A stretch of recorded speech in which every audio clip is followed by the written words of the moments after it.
right, everybody. I am so excited to have Matt on the podcast with me today. And we are going to just be jumping in and getting some good information out to you. And one of the things that I like to do, I know everybody who's been listening for a while, they know I like to do this. Would you mind starting off just talking to us a little bit about how you got into our industry, how you got connected with InBrace, and go from there? Yeah, absolutely. So I come from an investment banking background, and I've known Dr. John Pham since we were 18 years old. We did some venture startups, and I always knew that he was working on this project. Not sure what it is. We weren't really keeping in touch, and about 8 or 10 years later, we see each other at this random birthday party, and he says, "Hey, Matt, you got to take a look at what I'm doing." And John Pham, he loves to talk about business. And at the time, I was like, "Hey," and so he grabs me, "Hey, you got to call me tomorrow. You got to take a look at this." Anyways, when I saw InBrace, just like everyone else, it was just such a big idea. And I came as an investor first, but as I got really, really excited about this project, I just dropped everything else that I was doing. And I said, "Hey, also to protect my investment and to protect my investors," I was like, "Hey, you know what? Let me jump in. Let me help bring this business to the market." My background, I love growth hacking. I've had an incubator where we helped a lot of like direct to consumer businesses go from startup to IPO. So I love just growth hacking. And this was very similar. Once I understood the go-to-market strategy, and this is no different, right? It's not about selling a product. It's not a transactional sale, but it's really about integration. And I love consulting. I love looking at businesses and helping businesses grow. So that's like how I got involved. Yeah, the perfect fit for you too. And I know you've been involved in a lot of different companies. So how exciting and how wonderful for InBrace to have you part of the company. That's exciting. So as you and I both know, I really feel like now more than ever, there has not been, in my opinion, a better time in history where patients and doctors can really tailor treatment plans to fit the needs of the patient, to fit the needs of the practice. And I think there are benefits on both sides. So one of the things I really want to dive into on this show as we're talking today is let's talk about really almost changing that mindset a little bit and how doctors and team members should be recommending treatment options to and almost in that sense of lifestyle first and some of that. So would you mind just diving into that with me a little bit? Because I think you guys at InBrace really take a different approach than some of the other companies and have done a lot of studies on this. Yeah, to date, we've raised about $250 million. And the reason why we've had so much venture backing is because they see the great opportunity here in the orthodontic industry. I know for many of us, if we're seeing 50, 100 patients a day, we feel like, oh my God, the whole world is undergoing orthodontic treatment. But the truth of the matter is it's not, right? Like you and I are not doctors. I remember just 3 months on the job, I was using words like tip, torque, level, align, buckle, mesial, whatever. And when I went to weddings, I went to barbecues, and people asked me what I did for a living. I told them I was in the orthodontic space, and right away people like, "Hey, can you take a look at my teeth?" As if I'm Dr. Wang. And I'm like, I am not qualified. But over the last 6 years working with InBrace, and I travel the country, anytime you talk to anyone that's not a doctor, this is a front desk person, a TC, financial coordinator, scheduling coordinator, whoever, your experience is the same. Anytime we go out and we tell people what we do for a living, people ask us to look at their teeth. But the crazy thing is, there's a lot of people in our travels, and you've been in the industry forever, but there's a very, very, very, very small percentage of our friends and family that's actually started treatment. And so we've really, really taken a look at this industry, and we found that there's this huge opportunity because there's a lot of people who want treatment that are not starting treatment. And so when we've looked at what is holding people back from starting orthodontic treatment, it boils down to just 3 very simple things. The first thing is speed to satisfaction. And it's really important for us as people who are in the ortho industry to change the mind of the consumer and get people to think about orthodontic in terms of days and weeks, instead of years and months. Mhm. And so with InBrace, that's where we talk about before to wow instead of before and after. Oh, I Because a love lot of that. times, Yes. yeah, because it's about when patients ask, hey, how long am I going to be in treatment? What they're really asking for is, when can I start enjoying my new smile? And Yeah. because they want to get a return on their investment, Mhm. right? Mhm. So we want to be able to let them enjoy their smile right away, as quickly as possible. And we want to have something that they can enjoy their smile throughout treatment and see progress and see results the entire time. The Right. second thing that holds people back from starting treatment is, what we call lifestyle fit, right? Because a Mhm. lot of time we Yes. live in a world of, again, before and after, but consumers are thinking about, what is my life going to be like for the next 6 months, for the Yes. next year, Yes. for the next 18 Mhm. months? What do I need to give up? What's going to Mhm. happen in this time while I'm in treatment? Does that mean, how many weddings am I going to go to? How many bridal parties am I going to go to? How many clients am I going to see? And so people live life in the middle, when a lot of times we are thinking about before and after. Yeah. And Yeah. Our and so bookmarks. we Yep. exactly. And we have to be more considerate of their lifestyle, right? Mhm. And a lot of Mhm. times when they look at the options that are available, it doesn't quite match the lifestyle. And that's why they're not starting treatment. Yeah. Yeah. And the third thing is the less hassle. Mhm. Everyone right now is looking to make their life easier, not harder. Mhm. Everyone's on the go, Yes. everyone's Yes. busy. And we know, like, people will actually pay more money if they don't have to go to Yes. see see their orthodontist. Yeah. That If they could, they convenience would pay. factor. Yeah. They're looking for that convenience factor. They're not looking to pay money to make their life more complicated than it already is. Mhm. And I think that's the biggest, like, myth. A lot of times, if I'm sure in your travels the same thing, when you talk to anyone within a practice, is, hey, what's keeping you from more starts? What's keeping you from increasing your conversion rate? And I think you and I were talking about this one time when you're visiting Newport. But sometimes people say, oh, it's cost. It's cost too much. And it really, that's not it. Yep. Yep. Like, That's true. it's, when it comes to cost, it's about demonstrating value, right? My Mhm. mentor told me a while ago, hey, if I was your genie and you had 3 wishes, what would you ask for? And a lot of times people would say, oh, I want money. Mhm. But Mhm. if I gave you a duffel bag full of money, that's just paper. You're not asking for paper. Money is a unit of freedom. Money allows you to make choices. It's not that things cost too much, is what are you going to do with that dollar? Now, some Mhm. people, they when you ask them, oh, okay, if you dig a little deeper, they go, yeah, I want to pay off my school loans. I want to retire my parents. I want to Mhm. pay off my house. It's not, you don't want money. It's, what are you going to do with that money, right? I want to travel Yeah. the world. I don't want to work. So same thing, the same people that come in for consults that don't start, it's not money, because they end up buying a ridiculous purse. They Right. buy Right. some The big screen ridiculous new television. Jordans. Yeah. Right, Yeah. Exactly. right. Whatever that is. The money just gets reallocated somewhere else. Mhm. So it's our job, if we want to increase our conversion rate, to speak more towards their lifestyle, Yeah. and we demonstrate more values. One thing is, talk less about what it is when we're talking about modalities, Mhm. versus, and talk more about who it's for and how does it Right. fit their lifestyle. Yeah, yeah. That's so great. And I think that makes me think too then about how we enhance patient experience, right? So how does this, whatever that treatment modality, whether it's InBrace or what another product or whatnot, but how does that, really enhance that patient experience, because we want them bought in to why they're going to spend that dollar for this product. So you want to talk a little bit about that, because I think this is exactly where you're going with that. Yeah, I mean, look, I think orthodontists, they're magnificent.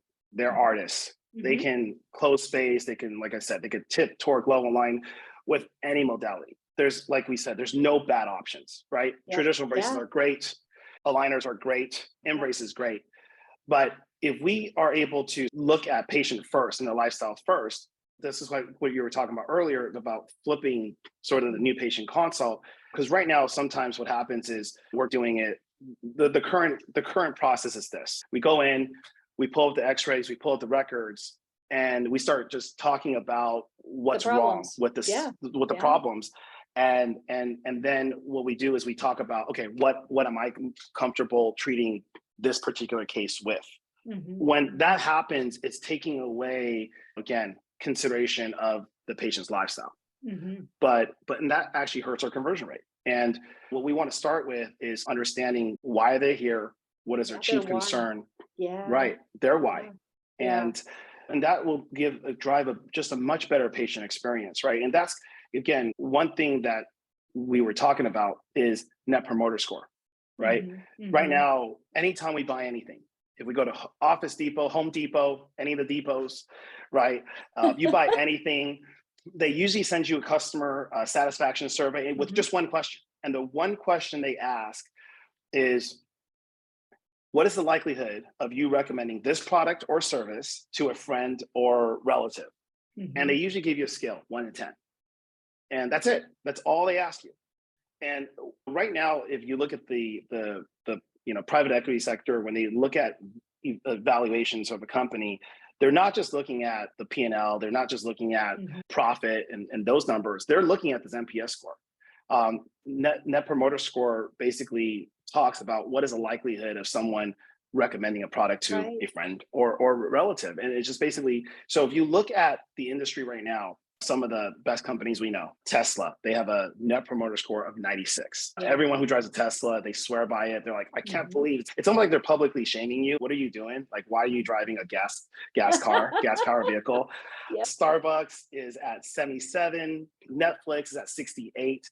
Because again, it's word of mouth. It's if you're at a party and someone's talking about Love is Blind or any of those love shows like Ultimatum or any of those shows, and you don't know what's going on, you feel left out. It's like, man, it's like you go home and it's, man, I gotta buy Netflix now.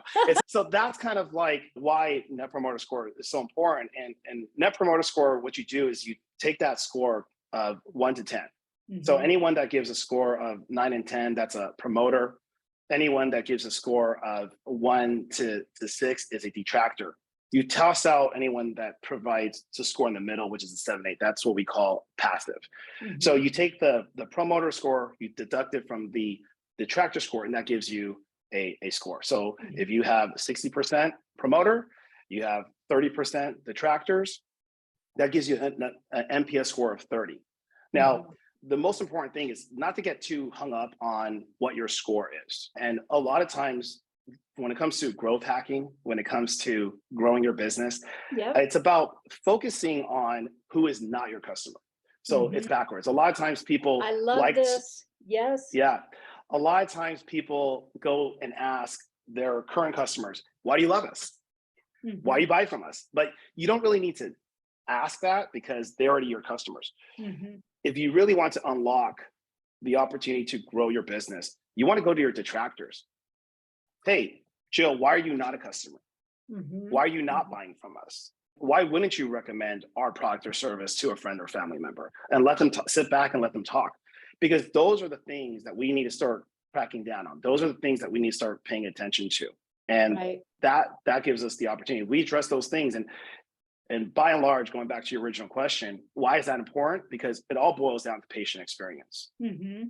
And I think this is very, very applicable and really, really important here in the orthodontic space, because again, people in treatment, they're with you for a year, for 2 years. And it's not about getting that quick conversion rate. It's about, this is why it's important to take time to understand their lifestyle. What do you do for work? Why have you held off on treatment?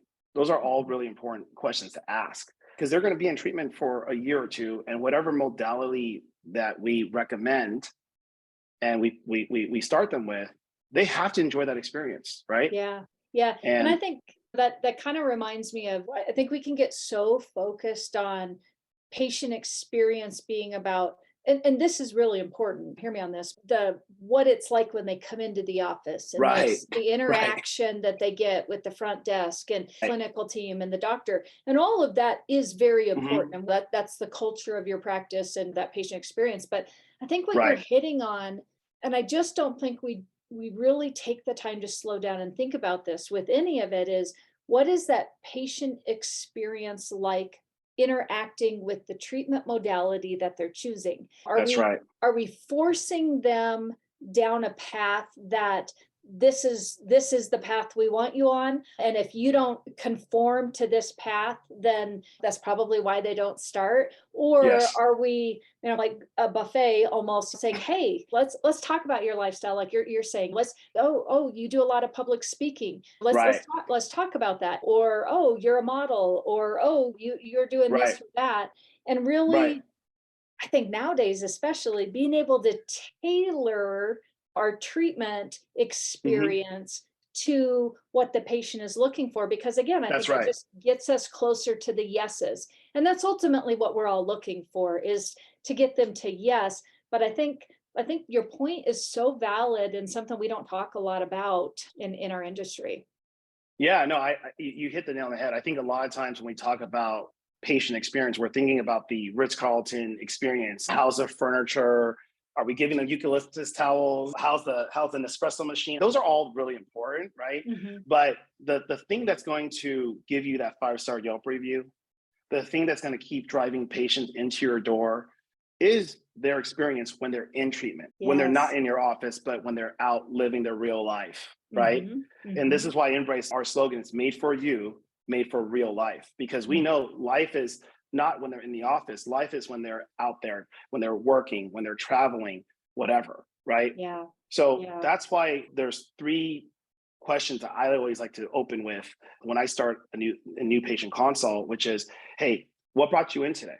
The Mhm. second question is, why have you held off treatment for so long? We Mhm. all know, like, most people have held off treatment for 5, 7 years. So Yeah. the thing is, if we don't give them and make a strong recommendation, we'll talk about that in just a second. If we don't give them a strong recommendation that suits their lifestyle best, they Mhm. may very well hold off treatment for another 5 to 7 years. Yes, yes, yes. So usually when you open up that conversation, what brought you in today? How long have you been holding off on treatment? Why have you held off on treatment for so long? Usually the answers are right there. Mhm. Now, Yep. I'm just Yeah. going to use one example. This is not, but they'll say, look, I've known about the 2 options that are available. I didn't want to wear braces in the front. I didn't want to advertise I'm going through treatment. Yep. Yep. And I had a friend or family member who had aligners and they didn't wear them, Mhm. or they gave up. So those are real life situations that we were hearing, and that's why people are holding off on orthodontic treatment, because it's like the 2 options that they're just there, the word on the street from their friend and family members just it wasn't raving reviews. And that's why it's important that we put someone in the modality that gives them the best lifestyle fit, so that way they're like advertising for you. Yeah. Yeah, for sure. And I think, like I said earlier, now more than ever, there has never been an opportunity to really, and I think you're speaking a lot to adults in treatment, but Right. really to be able to, we have the most generations in our practices right now. And when you think about that midlife cycle of, let's just say, late 30s to mid 60s, that is a Hmm. huge untapped population Right. out there who care about the way they look. It's nothing for our millennials out there to be talking about their mommy makeovers and Right. advertising it to everybody. So like there's Yeah. such a different thought in how we are aging and how we are going into the next stage of adulthood once we're moving past our 20s and 30s and early years of babies. And I think what you're saying when you're asking these questions, I think even for offices to be thinking about, if I have a practice that has more adults, am I tailoring even the way, from the way we answer our phones to the way our treatment coordinator Right. is curating those exams to again focus on what you're talking about. Now, what is it that the patient is looking for? And I love that idea of saying, what has kept you from getting Right. started, or why has it taken you so long to get started? Because I think there is, unfortunately, there's still a lot of maybe bad memories, or things Mhm. where people are like, I Yeah, don't want to have, I don't want the grill that everybody sees. I want that's something right. that I'm doing this for me, but I don't necessarily need to advertise it. Look, the more treatment options that are out there, all it does is it brings more awareness Yes. and it drives more consumer demand, right? Mhm. You're wearing glasses, but contacts came around and Yeah. that didn't destroy the glasses market. People still wear glasses and you Yeah. look great in it. And Thanks. yeah, I wore glasses, I had contacts, but I had LASIK and I love LASIK. I think LASIK is the greatest thing ever. But LASIK came around and that didn't kill the glasses market, it didn't kill the contact market.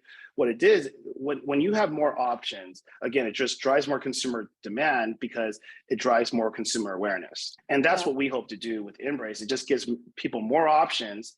And so people go, oh, I've been waiting for something like this. This is why I've been holding off on treatment.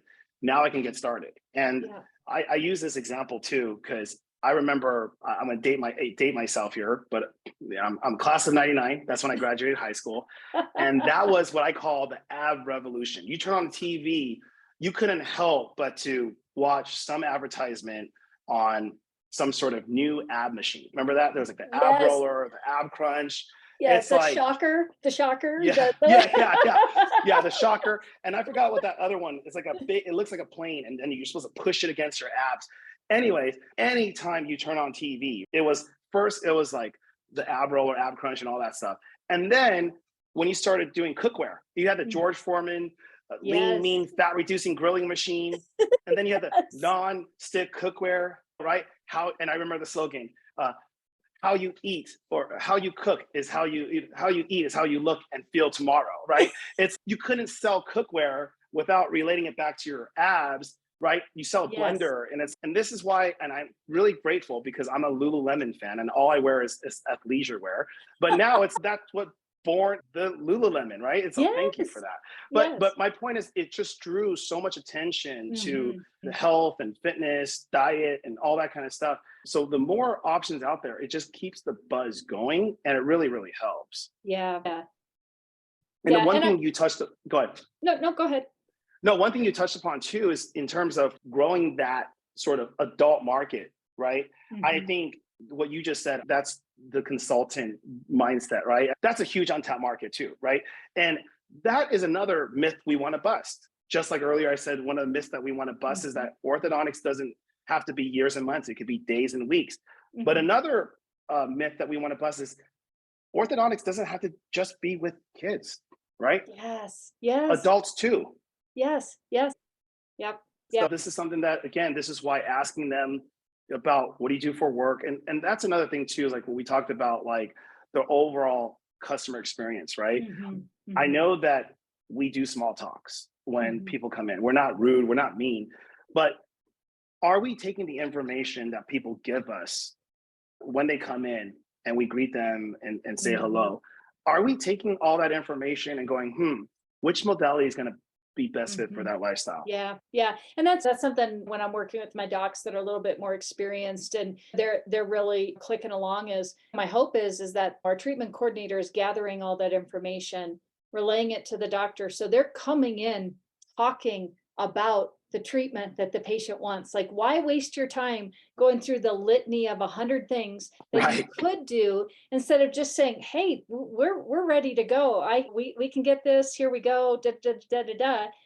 In just moving them to yes, again, moving them to Yes. yes, versus feeling like we were taught that we need to talk about the this and the this and the this and the this. And what I always say is, so many times patients just want to get to the point, get to the point and tell me how I can get started. And I think at times we tend to lose them because we get them so wrapped around the axle about all of the different treatment Right. modalities. And now they're thinking about how, yeah, I know you just said aligners, but I won't wear them. And I like to drink red wine. And I don't even need to be thinking about that, because if they Right. want something that nobody could see, and they've already told you that they don't like, they eat their bodybuilder and they eat 10 times a day, don't talk Right. to them about aligners if you've got a different Right. modality. I love that. So let's talk a little bit about, we're on the talking about patients talking about us once they're happy, and kind of Right. that happiness score and them referring out. But let's Mhm. also talk a little bit about how different ways to increase marketing efforts, because I Oh feel yeah. like this, again, I think you're going to lead into Yeah. this. I know it because we've talked about this before, but sometimes we don't even think about how one thing can truly affect another. So let's just jump into a little bit about marketing Yes. efforts and even business to business type of marketing efforts and ideas out there, because this is, I'm excited to talk about this. Yeah, me too. I love this. And yeah, I will share this. I had an aha moment. So I get my hair cut every week. I know I get made fun of about this all the time, but my rebuttal is, hey, men's hairstyle is the same as women's makeup, right? Yes. So this is why you gotta get groomed all Yeah. the time, fellas. No, so I was getting my hair cut, and I was in the salon early morning, and they came around and said, hey, Matt, would you like something to drink? Could I offer you a coffee? Mhm. And I was like, sure. And at that moment, they go the girl next to me and they said, hey, would you like some coffee? And she says, and I remember this is my aha moment. I was like, is this just because I just joined InBrace or what's going on? And this girl right away goes, oh, I really want coffee. I could really use it, but I'm wearing these stupid aligners right now. And I'm like, what? is this really happening? Am I on a reality show? Am I being pranked? Yeah, exactly. And at that same moment, this other girl turns around and goes, oh my God, I should be wearing it too. But I'm so bad. And she's like sipping her coffee. And that's when I had that aha moment, right? So I really went home and I just really, really started thinking about this because I turned over, right? And I wasn't even thinking about business. I wasn't even trying to, talk to them about InBrace or whatever. I was more like, oh, who's your orthodontist, right? I was wondering if it was a friend of ours, right? So I was like, who's your, and it turned out, not that there's anything wrong, but both doctors I looked up, they weren't orthodontists, they were GPs. Mm. So that's actually where it started. But as I started, and again, I get so close, I get so emotionally tied to the practice that I was working with. I was like thinking about my doctor friends who's part of this community. I'm like, these people don't even know you exist. Yeah. That's where it started from. It wasn't about InBrace versus aligners or whatever. It was more like, wait, these are, they're not even going to my orthodontist friends that work in this. So I was like, okay. So then I got inspired and I went to the friend of mine. I said, hey, I think you should do this breakfast bar. I think you can. I've already talked to my friend. This is like my best friend. She owns a salon. She's like a sister to me. And so the idea here is it's called a breakfast bar. And this is really, really beautiful. Lay it on us. We're always looking for new things. Yes. I was like, hey, you know what? GPs are great. There's nothing wrong with networking with GP, but you can expand that B2B, right? Because when you really think about orthodontics, right, it's a cosmetic thing. We're closer to beauty and cosmetics, Botox and cool sculpting, hydrofacial. We're closer to all of those things, eyelash extension, right, than we are dental. And so we really have to root canal. And we really have to think about our marketing in terms of that. Start matching it closer to that. And I know this is sometimes very provocative and very controversial, but orthodontics is more of a want, not so much a need. Yeah, absolutely. So we got to go out to the marketplace, and instead of waiting for people to come knock on our doors, we got to be on their get on their doorstep. We got to be on their driveway. And so the idea is, look, when people are at a beauty salon or getting their mani and pedis, they're thinking about their look, right? Bill, I'm sure you go to the salon, you take care of yourself. I do. When you're in the salon, you're there for a few hours, am I right? And usually when people are there is because they have somewhere to be. They're going to some party, you're probably speaking at some conference, right? And you got to look good, right? So when you're spending all this time getting your hair done, your makeup done, eyebrows, eyelash, everything, and we all know this, right? But what's the first thing that people look at? Your smile. They're looking at your teeth. So when someone's sitting there looking at themselves in the mirror for several hours trying to come up, the whole time they're going, man, I really need to take care of this because everything I'm doing here doesn't distract people from looking here, right? And so that's where I had that aha moment. Wait, we got to be in the med spas, right? Because this is when people are thinking about their vanity. This is when people are thinking about their look, right? So what we've done, what I've done with a lot of my partners is go in there and just draw a relationship with the salon owner and say, Yes. hey, could I sponsor a VIP breakfast bar? And what I'll do is I'll come in, I'll bring some champagne, I'll give your clients bottomless mimosas, let's get some macaroons, some make your own parfait station, whatever. This is like a $300 cost per month. Doesn't cost much. And you just need to be there like Friday and Saturday mornings from 9 to 1. This is going to be way more effective than being at a little league softball game, because that's when people are thinking and talking about their looks, right? You're going to get a customer, at least 1 or 2 customers when you're there, because they've been holding off on treatment. But when they're there, you can bring your scanner and you can go ahead and scan them right there on the spot. I love that. Yep. And most of these people have kids too. And so the stories that we've had in these, it's just amazing. And I know you've heard a lot of these stories from some of the people that's done this, and the results are crazy. It's like for a $300 cost per run, they were able to get 2-3 customers each time they do this. It's really a no-brainer. Yeah. And I talk about this a lot with my clients. And I always say, when we're looking at our marketing efforts, is it a brand awareness opportunity or a return on investment or an ROI opportunity? Right. And I think what you're talking about is we need them all, right? But you're identifying, number one, potentially a new market, which I think we have to get in the mindset of thinking about that for where the future of orthodontics is going. But an opportunity like this, where if you have a scanner or if you're able to do some of this, is you should be walking away with a return on investment. So if you look at that and you go, it costs me $300 and 4 hours of my time at X amount of dollars per hour. But I got 1 or 2 or 3 new starts out of this, or new clients out of this. Gosh, like that is so absolutely a no-brainer. And again, where this may not work for everybody. I know some people listening are like, that would never work for me. Okay, that's fine. But I think the ultimate takeaway from this is we have to think about things differently. We have to think about the way we market, and we have to realize that there's a whole industry out there and a whole new sets of generations that are looking at aging very differently, and the way they look and how long people are living now, that we should be tapping into this. And again, thinking that it's not just about those bread and butter 8 to 16-year-old patients, but about patients who actually have disposable income and are at a point where they're ready to do whatever they need to do to make them feel good going into the next stage of their life, whatever that stage is. I actually have a really great story. I'm gonna give my really good friend a shout out for those anyone who's listening and watching this, like, man, I don't know if this works, right? Wherever I am in the United States, I'm gonna give my friend a shout out, Dr. Jared Giacinto,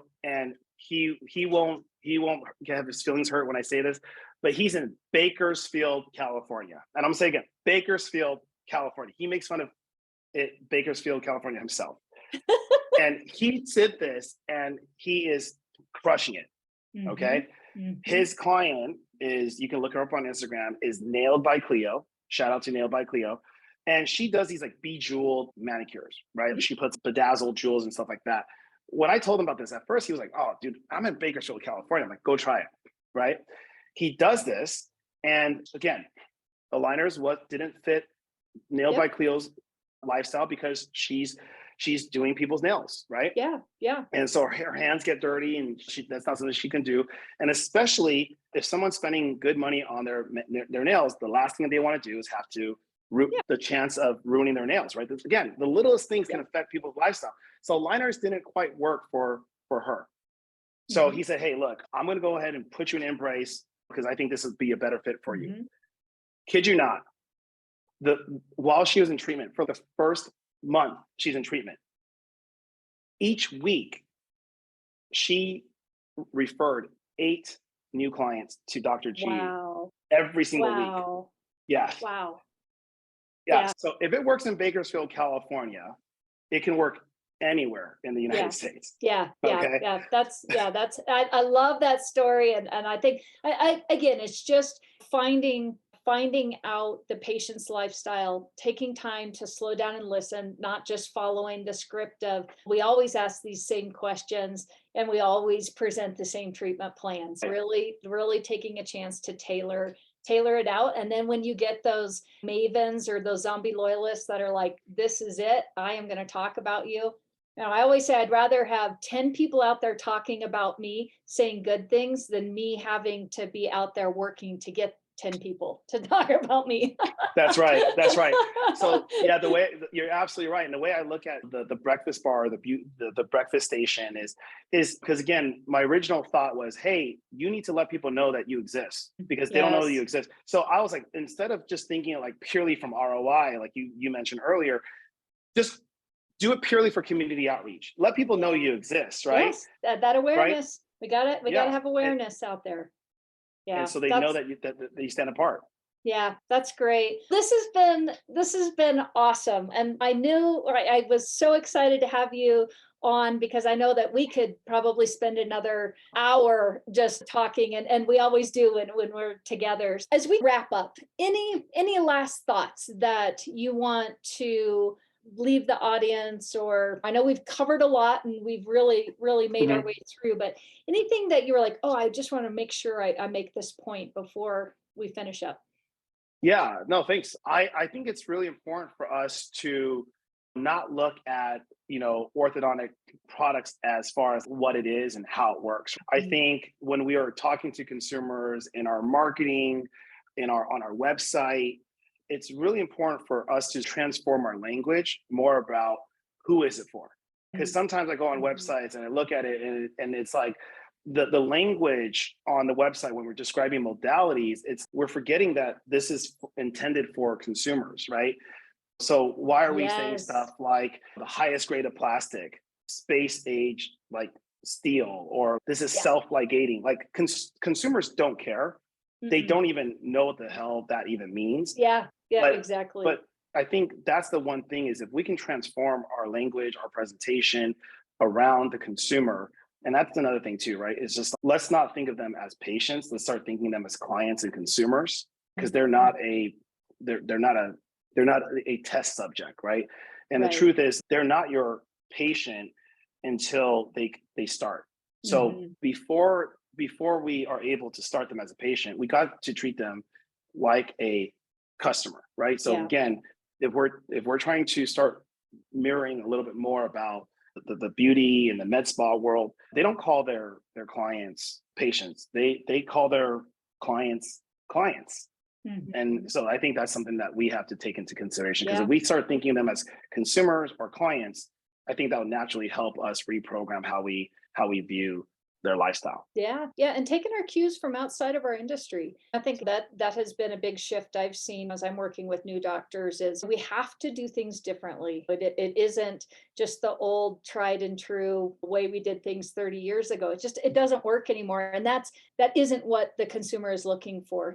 The way they interact with us, from our brand to our website to, I always tell docs, it's like online dating. You have been dated before you even know you've been dated, because they have looked at your reviews, they've made decisions before they even decide. And believe it or not, guys, they're probably not picking up the phone before they even reach out through a text or through an email. Because, if you're really keeping up with the way patients, and consumers and clients want to communicate, it usually is not necessarily by the phone. So I'll just throw that in there. So as we finish up here, I definitely, in the event that we've got some docs, and I'm sure we do, that have been listening and are like, this totally makes sense. Like, I don't have to relegate myself to one or two treatment modalities. And I know you say this all the time. There is room for everything. It should not be even a competition between modalities. What we need to be doing is figuring out what is going to fit our patients' lifestyle, what is going to fit their needs. And I know that everybody out there has got the skills, with a little bit of time and training, to be able to use any modality that's out there. So if somebody wants to get a hold of you, wants to find out more about InBrace, can you give us that information? Yeah, you can reach out to me, Mathew. I spell Mathew with one T. Mathew at InBrace.com. You can also write us at info at InBrace.com. Visit our website. There is a Become a Provider tab where you can go ahead and click on that, enter your information, and someone from our team will be in touch. Yeah, that's great. That's great. As we finish up Hey Docs here, Matt, I don't know if you know this, but I love to finish up with just a little speed round. I always like to shoot a couple questions off to my guests. Okay. Are you ready for the speed round? I'm ready. All right. Coffee or tea? Coffee in the morning, tea in the evening. Oh, nice. Green tea or herbal tea in the evening, or are you Chamomile caffeine? tea. Chamomile With honey tea. Yes. Ah, nice. All right. Do you have a favorite book right now? Favorite book of all time is John C. Maxwell's 21 Irrefutable Laws of Leadership. My Good current one. book that I'm rereading because I love it so much is James Clear, Atomic Habit. Oh, you know what? It's funny. I got both of those right over here on my shelf. Yeah. Good books. Favorite outdoor activity? Golf, hands down, no question. As you're asking me if I'm watching it, and I'm like, my goal is to learn to play golf. Yes. If you could be remembered for one thing, what would it be? That I really enjoy helping people like achieve their goals and their dreams. I just love watching people be successful. That's great. Reach their And success. yeah, that's Yeah. wonderful. And then to finish it up, the best piece of advice you've ever received. My best piece of advice, it's crazy. It was my friend, and he was 18 years old when he told me this. And it's don't mistaken activity with productivity. Just because you're busy doesn't mean that you're actually moving the needle forward. And That's so so that's something I good. think about all the time. Yeah, that is so good because so many of us we can get caught up on being busy, but never really moving forward, like There's no running a point in treadmill. there's no point in being busy, right? Are Yeah. you moving forward? Yeah, that's great. Thanks again for being on Hey Docs. This was wonderful. I know people were taking notes the whole time, and I hope we'll get to have you on the show again.